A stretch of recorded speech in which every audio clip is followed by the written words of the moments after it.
everyone, today I wanted to introduce you someone very special. This is Tessalonika. Hi.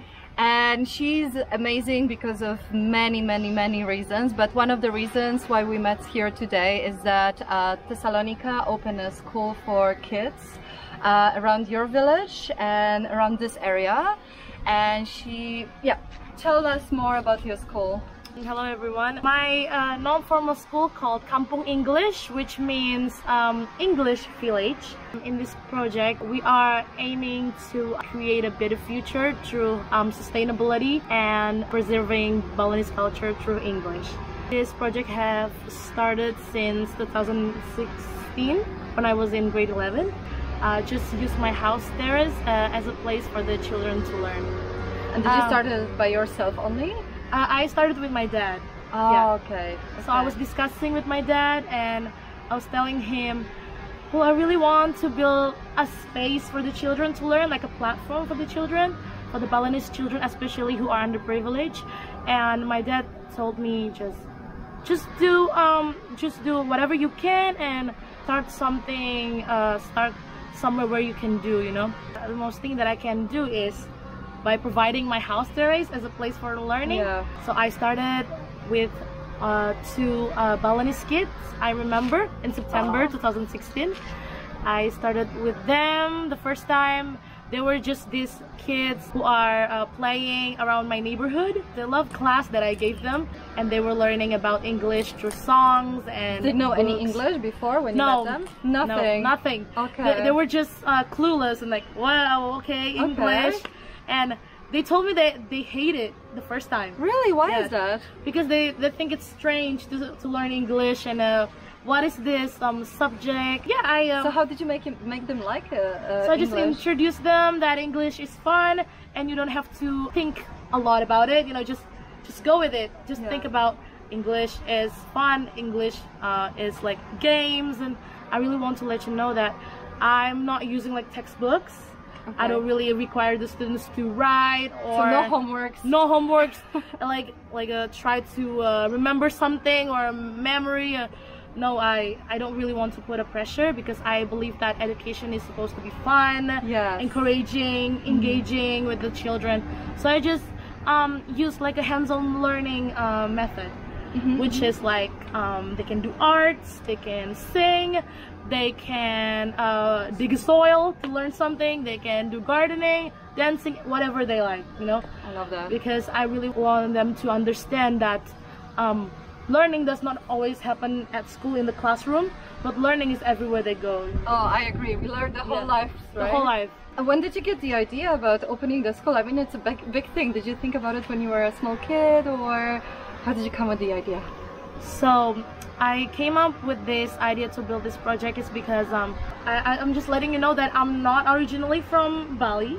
Oh, where are you from then? Yeah, I'm from Jakarta, which is the capital city. Oh, I've never been there, but I have so many friends living in Jakarta. Oh, yeah. Okay. So Jakarta is a completely different place from Bali, and it's like a busy city, urban life, everything. Yeah. And when did you move here? Oh, sorry. 4 years ago. 4 years ago. Okay. 4 years ago. So it's like 2015. I guess it's like 2015. And when I came here, my family, especially, we felt like the Balinese community is very warm-hearted, and they welcome us.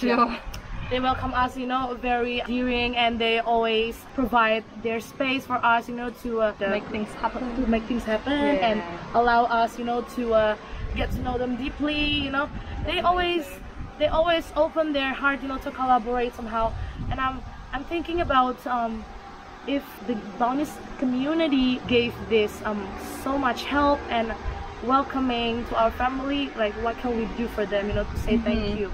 I really want to give back. I really want to give back to this local community because I think that there's no coincidence that I moved here in Bali, and I think that I'm here in Bali because there's a reason that I have to do something meaningful, you know, to make my time and to make my days here in Bali more impactful for the local community around here. My dad and I was discussing about how fortunate we are Yes. And how about how amazing it is to be in Bali, the people, everything, and I just don't want to sit over here and watch and make the change happen. Yeah. And then Love it. we decided to collaborate our passion. My dad's passion is art, but it is an artist. What kind of an artist? Fine artist. The fine artist is like painting, sketch, everything. Yeah. Right. My passion is more into music, singing, you know, and also being with the children, of course. So that's why I opened this project, because I have this desire to get to know how the little children behave and how do they learn, and yeah, it's fascinating. So two of our passion mixed together, and we started this project by using arts, singing, like games, dancing, you know, to educate the children about sustainability. Everything what kids love. Yeah. So Yeah. perfect. Yeah. I really want to build their creativity. I really want them to think that learning is also about having fun, you know, being with their friends. It's not a punishment, right? It's not a punishment, Yeah, exactly. because a lot of kids think that way, and I don't blame them, because most of the times in schools the education is quite painful. I love it, because even if you change the future of one kid, this is such an amazing job. So you started off with 2 kids, and how many kids do you take care of right now, or how many kids do you teach?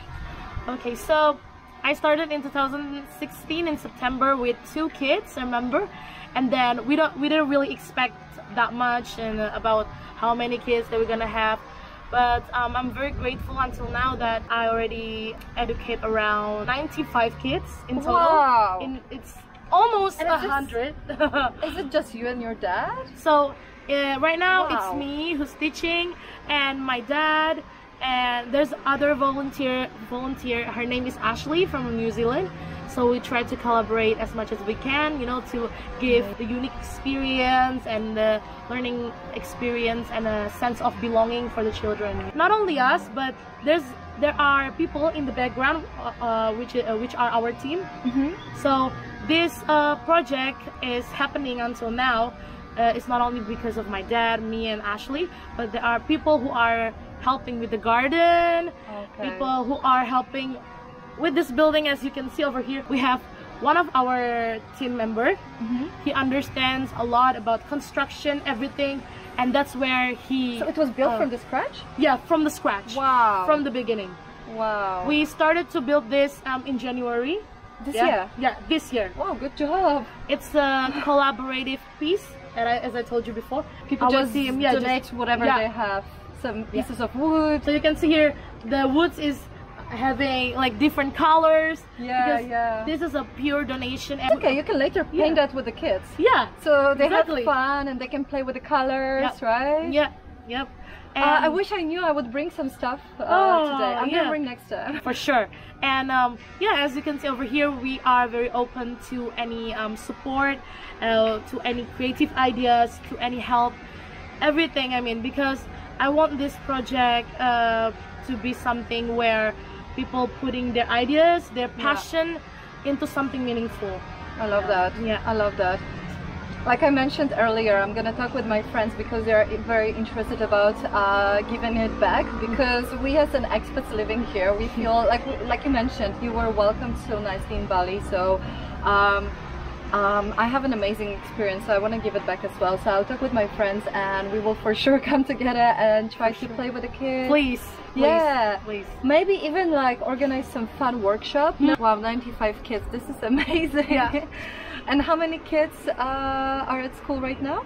I'm not sure in total, but let's say there are 50 or 60 kids that are in school. Wow. Yeah. Something that is really special about this project is that apart from them being at the regular school, this non-formal school actually helps them or reminds them about what they are doing, that their passion is not a fault, you know. Sometimes the school taught them that, oh, don't spend too much time, or don't invest too much time in your passion or something. You have to read books, or you have to remember this, remember that. Same like in Poland. Yeah. Unfortunately. Exactly. I think everywhere in the world. I think so, yeah. The education, it's how such a education shame. works. This place is, I would say, a support for them.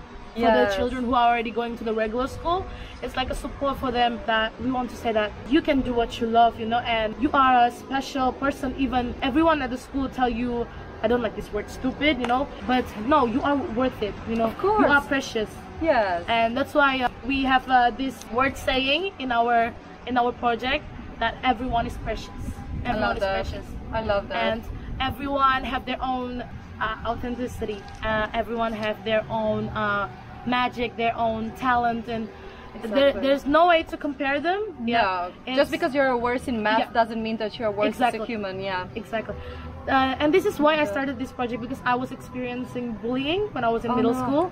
But the bully is not like a physical bully, like with the friends or something. It was bullied by teachers in my old school when I was in middle school. Because I was Teachers. teachers. So bad. I wasn't good enough at math. So that's why I moved. Was in Jakarta? It was in Jakarta. Oh. Yeah. I remember how she treated me, my teacher, and she tried to make me feel embarrassed, you know, in front of the That is horrible. That's not classroom. going to help you to be a better student if that's what you wanted to achieve. Yeah. Like, where is this word coming from? You know, Yeah. they're educator, and it's such a shame.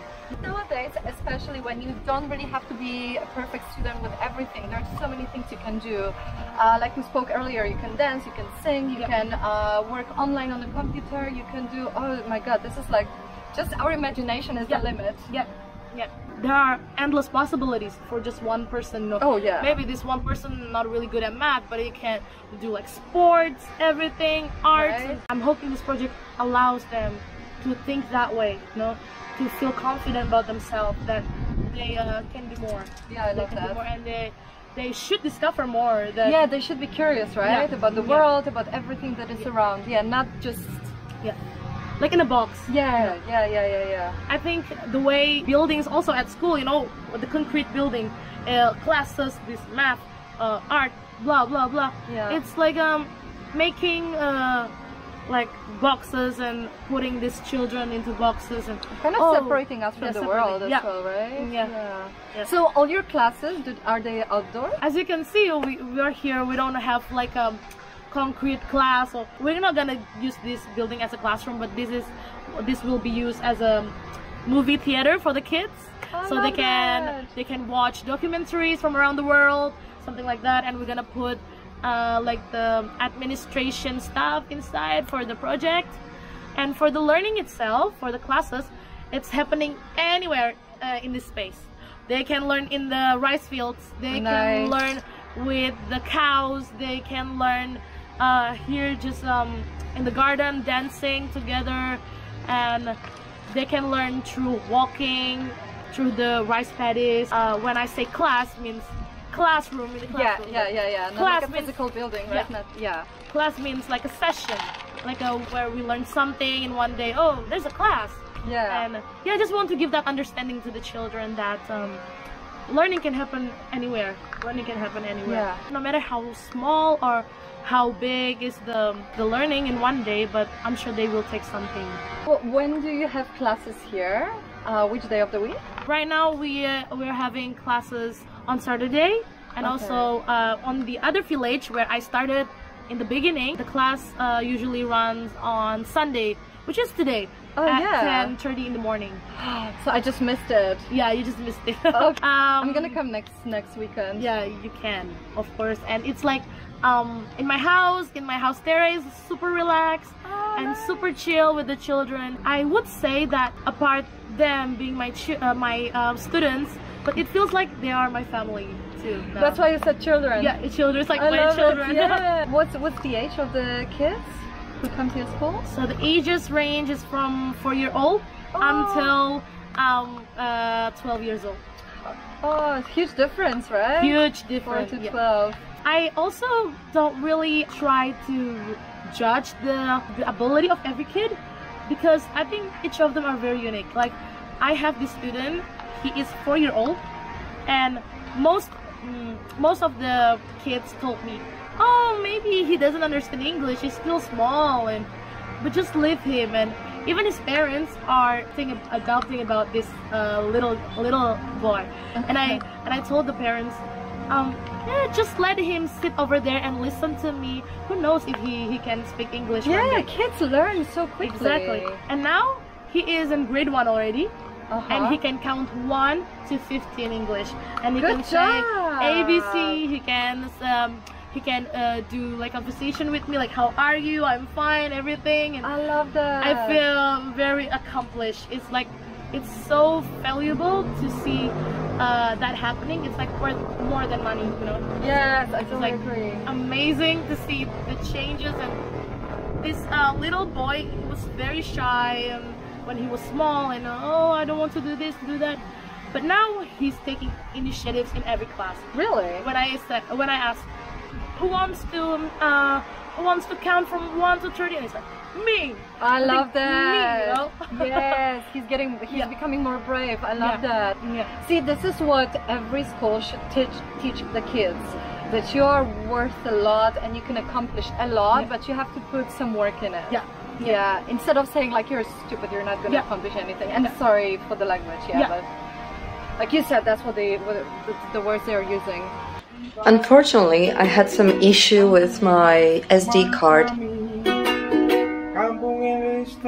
and the rest of the interview got erased. Sorry about that, but I've only realized it when I got back home, so we couldn't film that again.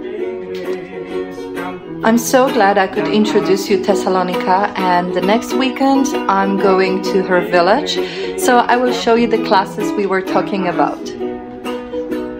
I'm a big fan of this project, and this is incredible that a 19-year-old girl just came up with something that can change lives of those poor kids. And to help them understand that they can achieve so much. They just need to do their best and put the hard work on it. Thank you so much for being with me today. I wish you all an amazing day, and bye-bye.